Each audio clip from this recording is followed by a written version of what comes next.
Peut-être que cette brutale transformation avait changé la nature du petit peuple, et qu'un art de vivre au ralenti, les mains sur la table plutôt que sur la pioche, l'avait rendu insouciant et de bonne humeur.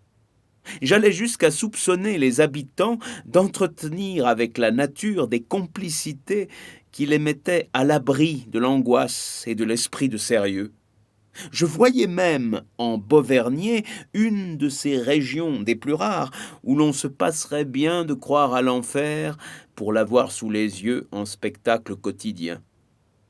Comme je me promenais dans ce petit Marseille alpin, où tout était à l'étroit, sauf l'esprit, je fis la connaissance d'un rebord, Beauvernion de souche, comme les bourgeois et les sarrasins.